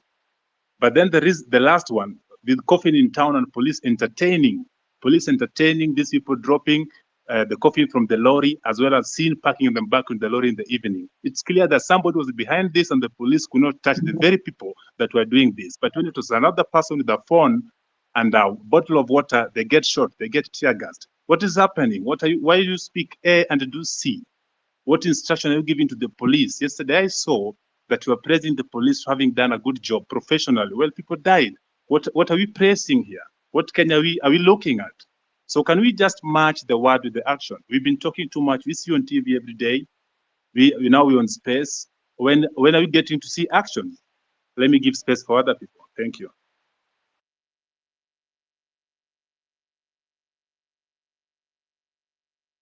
Also, Mr. President, have you tried to reach the families of those who were shot dead by the police or injured by the police? Even a single one? Have you tried to reach even their mothers? Thank you very much. Let me just speak to two of the things that you have. Yes, I have tried to reach out to Kennedy Onyango's mother, Jessica Onyango. And in fact, I am scheduled to engage with them. I have already sent a message, and they were not available, but they know that I have been looking for them, and I will be speaking to them shortly. On the matter of this rogue police officer that you say is roaming, that is something that I would want to get exact details of who this is, and I can tell you that we will apprehend him and deal with him in accordance with the law. But let me answer also what my friend... We'll send you video and pictures. Pardon? Pardon?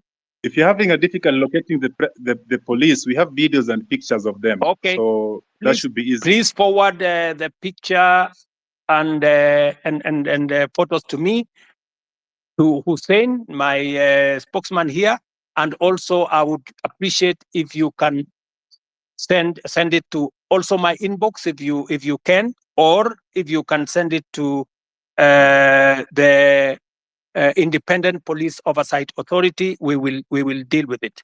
But let me also respond to you about matters corruption. I want to promise you that part of the pushback we had on implementing our universal health coverage is because of corruption. Very many corrupt people who are gaming NHIF were against what we were doing. That is why they went to every court available, trying to sabotage this program, because they know that they will be out of business once we roll out this program, because there will be no room for them to hide.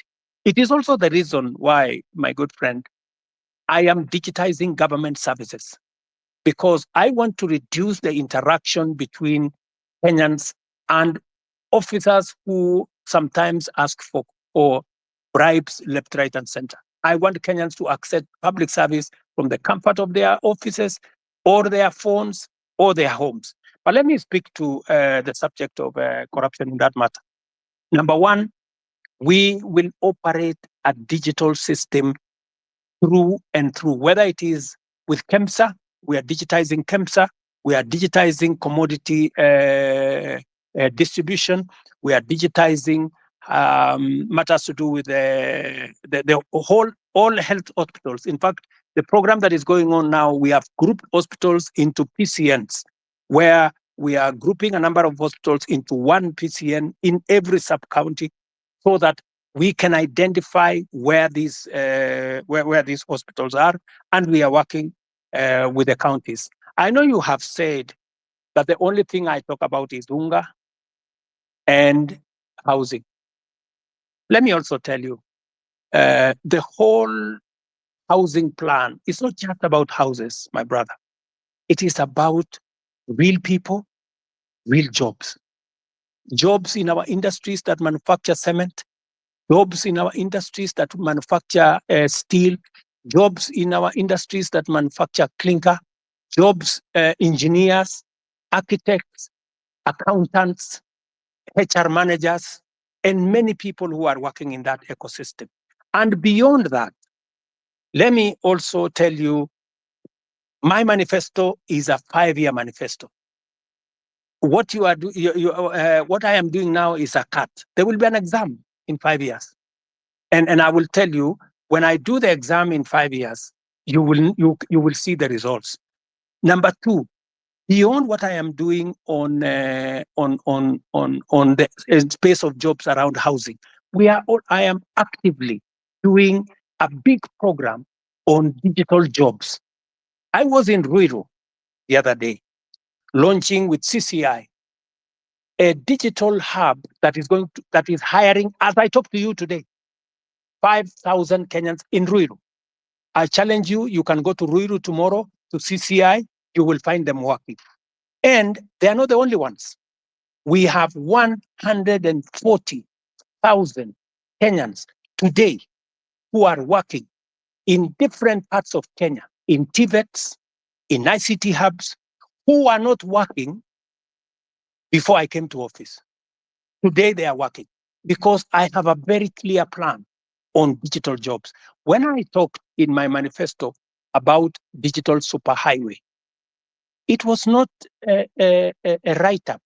It was not an essay. it was something that I intended to implement. As I talk to you, we are rolling out fiber optic using our power lines across Kenya. And in this year's budget, I had set money to work with the constituencies, with members of parliament, to make sure that there is an ICT hub in every ward in Kenya, where young people in ordinary places in every ward can have access to the internet, to computers, and to make sure that these young people are trained and they can have access to a digital platform where they can work. As I talk to you, listen to me carefully, 149 to be exact, 1,000 young people who you can contact today are monetizing their talent on the digital platform, working under the program that I have set up. So it is not just housing, it is not digital jobs only. Let me also tell you, today, because of the program that I have rolled out on matters to do with export of our labor, as I talk to you, last year, 120,000 Kenyans went to work abroad in different countries. I've had a good sister there say, what is the president doing in Germany? What was the president doing in America? I want to explain to her simply, what was the president doing in France?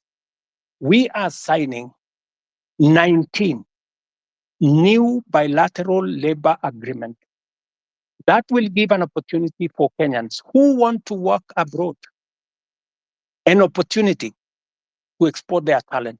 I'm talking about engineers, I'm talking about accountants, I'm talking about HR managers, I'm talking about workers in different fields who want to go abroad.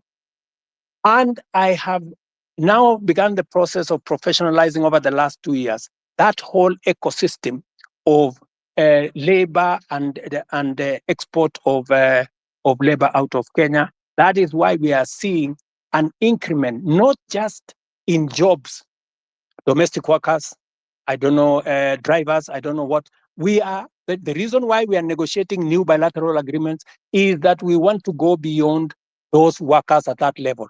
We want to export skilled labor, we want to export professionals, and we are creating the ecosystem for that to happen.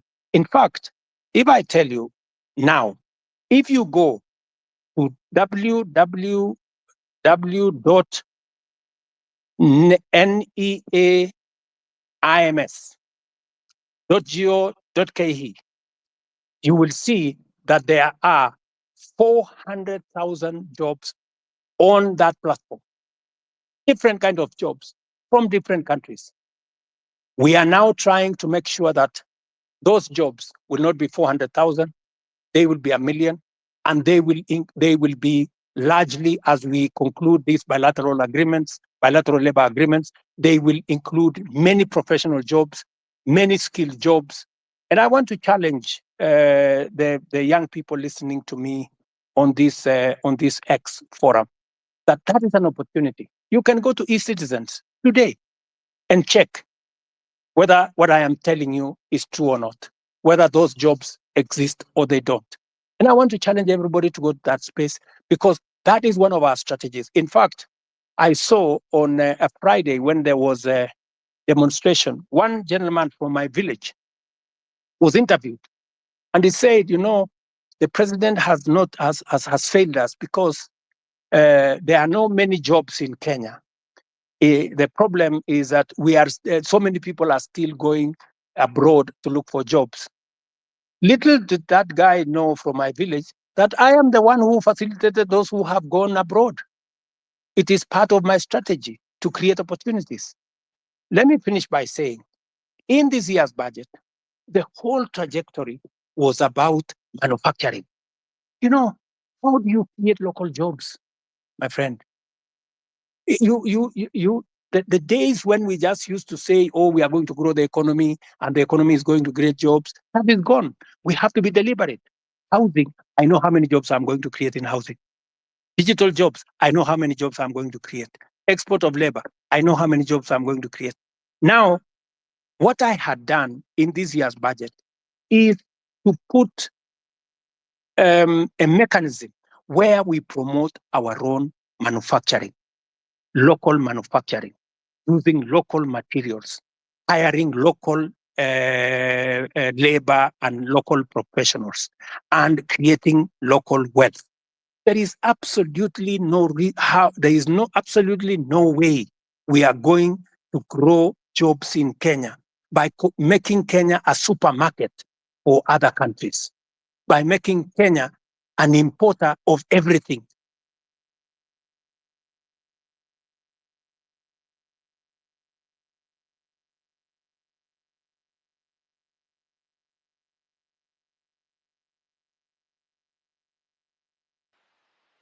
We can't hear you. You're done.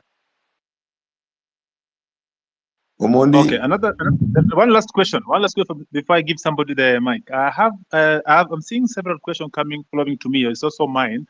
I'm made to understand there's a bill on your table about the IBC Reconstitution. I'm wondering how long should this be, or rather, question would be: was it a deliberate not to assign the bill so that when your people, the people that are guiding you, people that cannot listen to us, when you want to try to send them home, we cannot because there's no IBC commission that's in place. So what is about IBC? Because personally, I come from Nyanza, and my home MP is at Andy. But if I was coming from Nairobi or somewhere and surrounding, the MPs that really need to go home, and the law that there is no IBC to be able to do this.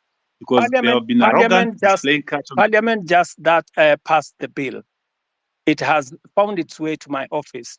And I want to tell you, I will be expeditious. It will not go beyond Tuesday, and the bill will be signed and gazetted so that we can proceed with the process. I am just keeping it within the law. Thank you. Thank you.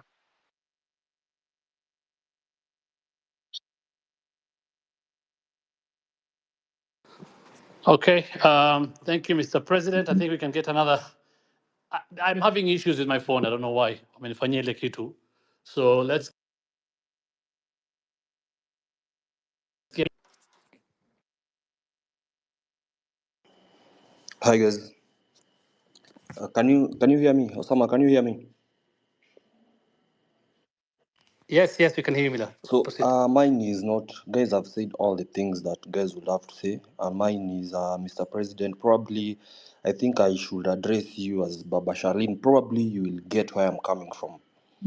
And can I have your name if you don't mind? Do you mind saying your name? But if you don't want, it's okay. My name is Mila. Mila. Okay, Mila. So on the eve of the guys who are protesting to the parliament, I'm a photographer and that's what I do. And the guy who was shot, he was shot right in front of me.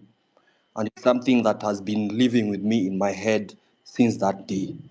And it really pisses me off. Like, I'm really pissed off. Like, the day you address the nation on that Tuesday, no one was remorseful. Like there was no, like, it's like, I don't know. It's just like life doesn't matter to you guys in the government. Okay, I'll give you that. Later you came and apologized, but still, people in your government walk to TV stations. It's like life don't matter.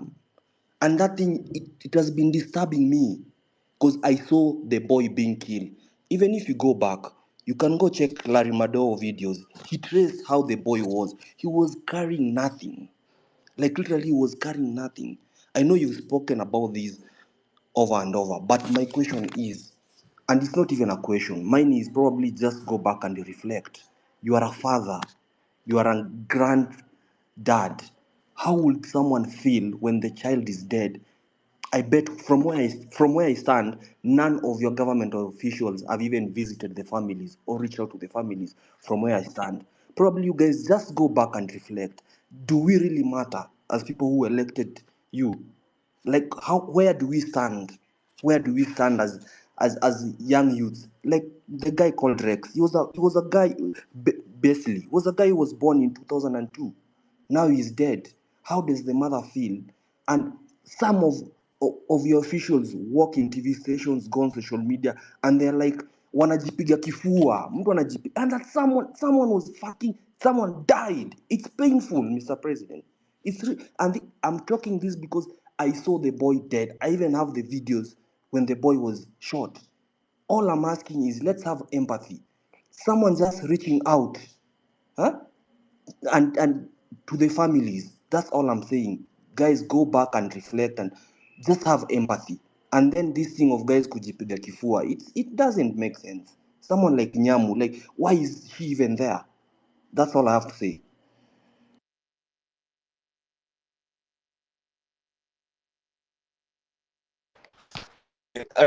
Kuongea manze. Sijui mtanipenda kiasi. Juu ni mvibaya sana. Yeah, speak. So kitu ya kwanza mi sijui kizungu stop.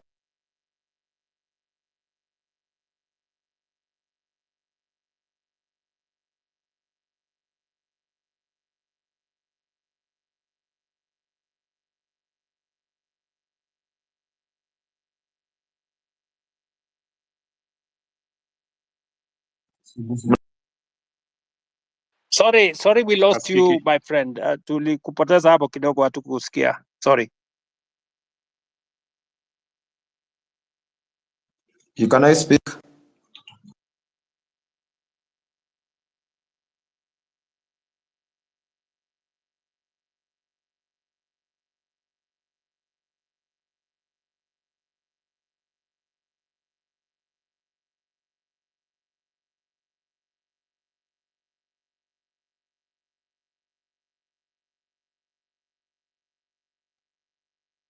Are we there?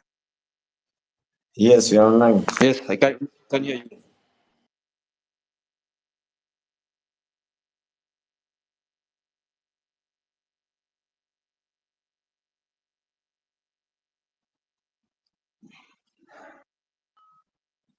Can we go on?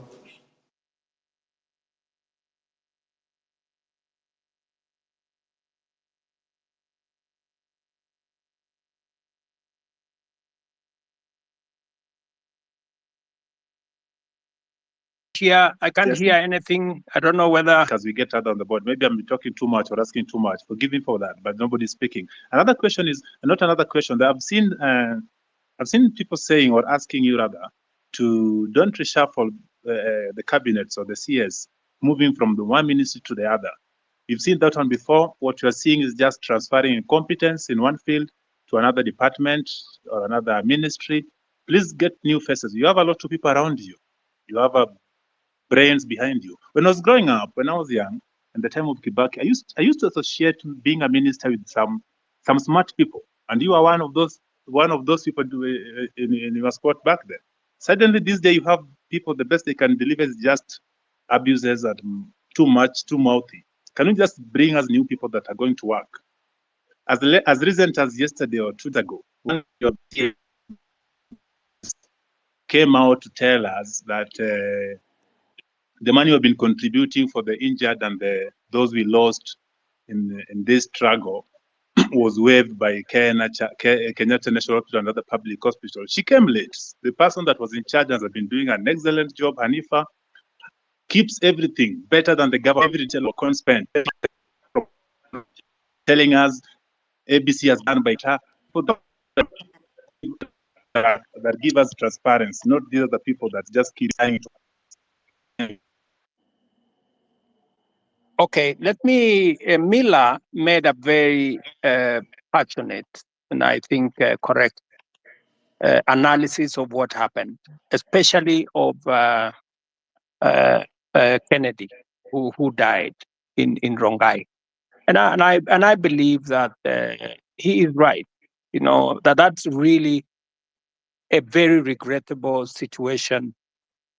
And I apologize on behalf of every official who should have done something about that situation. I have explained that the boy who died in Rongai was actually shot by one of the criminals who actually snatched the gun from the police. That criminal was, however, shot by the police because if the police did not shoot him, then he would have caused more deaths of more Kenyans because these are reckless people. sometimes some of those people are not even in their correct level of senses, and therefore it is regrettable. And I agree with you. It is really unfortunate that you watched an incident that's going possibly to affect your life for a long time. Sorry about that. And I know you have made reference to me as a father, which is true. I have 4 Gen Zs in my home, and I promise you, they take me to task, on some of these things, and I have to do a lot of explaining some of the time. And this is just the same way I'm explaining to you guys here. I agree that some of our officials are arrogant. Some of them, speak out of turn, and then some of them display, obnoxious opulence, if I may say that, which does not just anger the public. Sometimes I call in some of those people and I give them a piece of my mind, because even Nyamu, I have had occasion to sit her down, and tell her, I mean, she needs to change what she's doing. And when you are in my position, you are also a father figure. Some of these young people, they get excited about many things, and sometimes they do the wrong things. And I want to tell you that I know somebody here mentioned Karen Nyamu. Karen Nyamu is a girl I've had to sit her down sometimes and tell her, look, she needs to do things differently. So I agree with you that, but I have also undertaken, I have said, I know what is cutting, I know what's going on, and I have promised that I will be making changes. I know you have said that I should not make changes. I should clean the slate clean. But you see, you don't have the job I have, and there are many things that I have to do to be able to get things done. And it's quite something. But I have had you, and I have had the many Kenyans who have talked on this platform, and I'm very happy that we are having this conversation on X.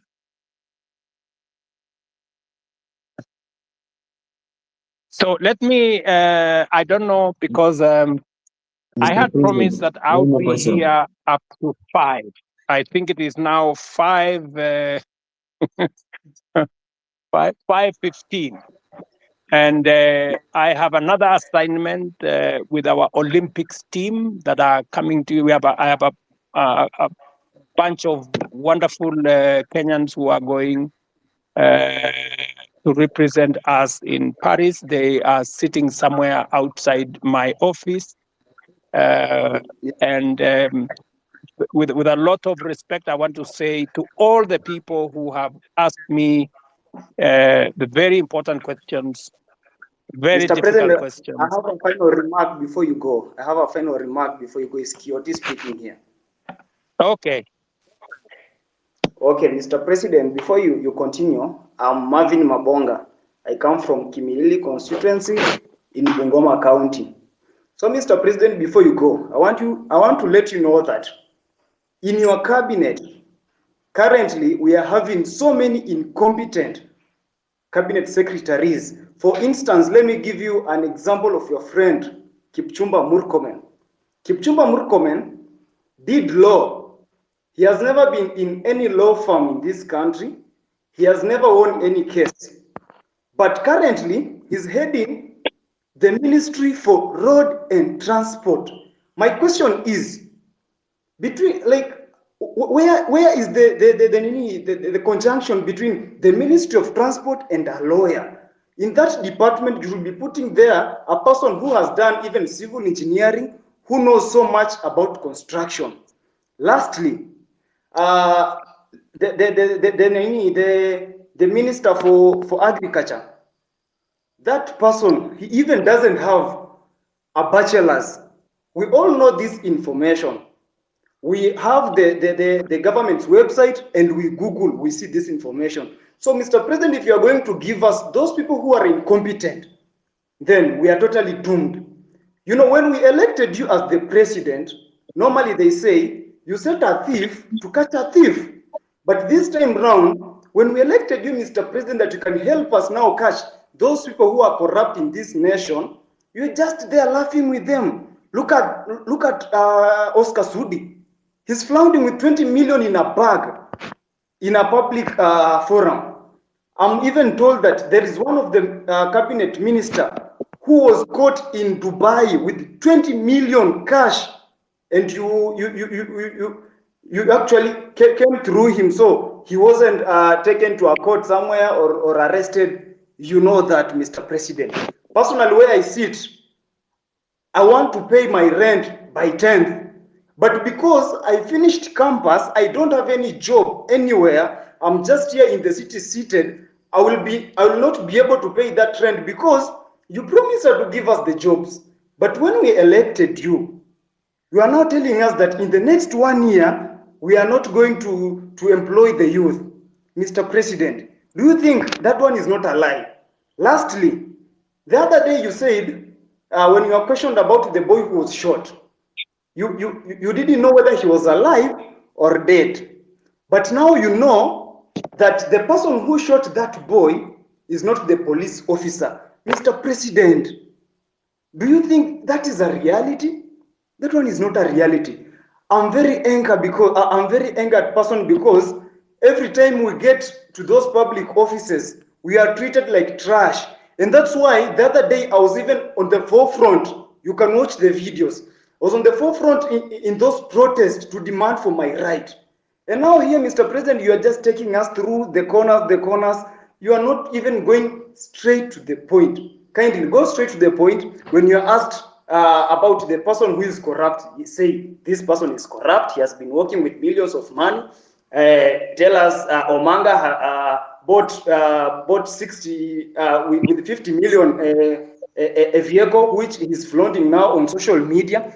Apart from that, tell us that this fertilizer was fake, even as much as it was dropped from 7,000 to 2,000, it is full of soil. So why are we playing games with the public money, with the money that our mothers and fathers are going through sweat to get it, Mr. President? Wherever we are not happy. And of course, if these things are going to happen this way, then come 2027, we are going to come out in large numbers, Mr. President. We'll take votes and we'll take those people home, including you. If at all you're not going to fight for our own rights as your people in this nation. Thank you so much. I'm very angered, Mr. President.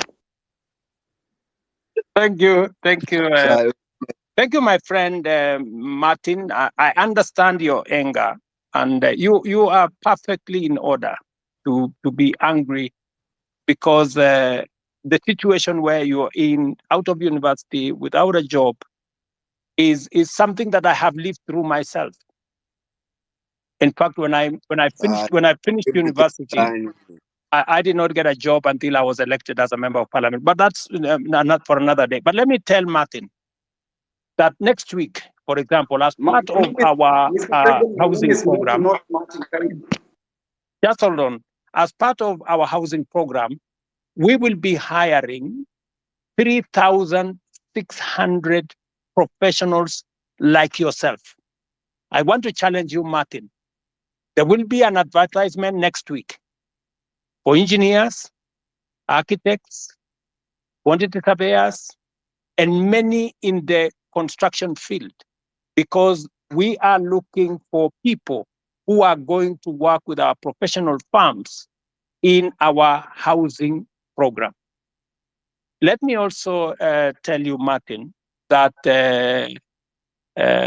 we need to separate the issues that are correct and the issues that are fake news.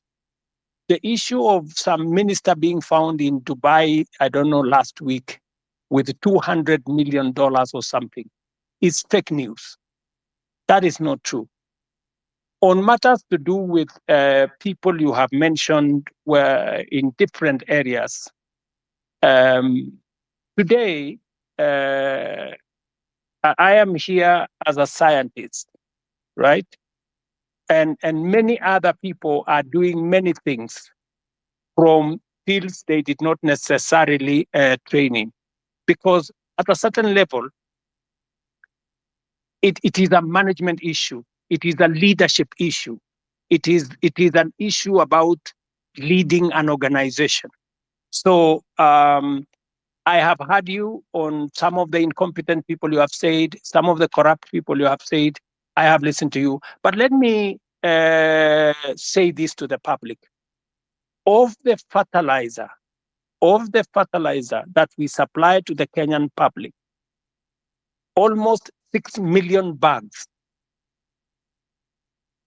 20,000 bags were the ones with a challenge. We isolated the 20,000 bags. It is not even 1% of the fertilizer that we supplied to the Kenyan public. I do not want an impression to be created as though the fertilizer we supply to the people of Kenya in millions had any challenge. And when we detected a problem with the 20,000, we not only recalled the ones that had not been sold, but we made sure that our Nini is on Google Map. I made sure that any farmer who had used fertilizer that was not correct was compensated. They were given an extra bag of fertilizer for them so that they don't end up in losses. I have heard you, Martin, as I have heard all the good people here. But let me say this in closing.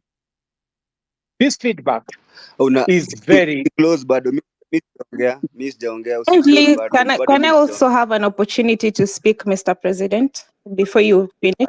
Acha kwanza niongee wewe Janet. If you can be kitu ya kwanza if you can be brief, so that yeah, I am brief. I am talking in Kiswahili ndio uelewe haraka haraka. Ndio. Kitu ya kwanza Order guys.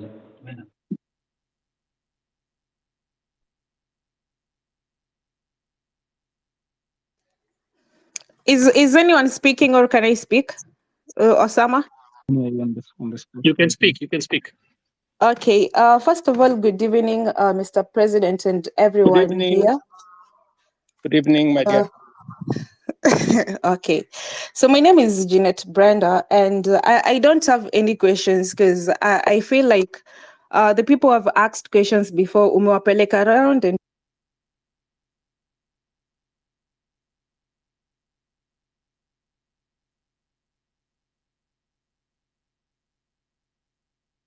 Okay, sorry.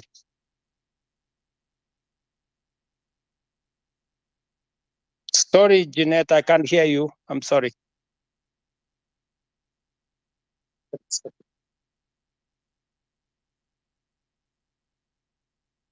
You're on mute, Jeanette. Maybe we'll get one more, then the president closes. There was one more person who really wanted to speak. Now, if I may, you go ahead, please. Yeah, so good evening, and thank you, Mr. President, for agreeing to come to address the nation here on Space. So I have two questions I'm going to ask really quick because of time. The first question is that, Mr. President, the rules of carbon credit were being developed by the Ministry of Environment, but as youth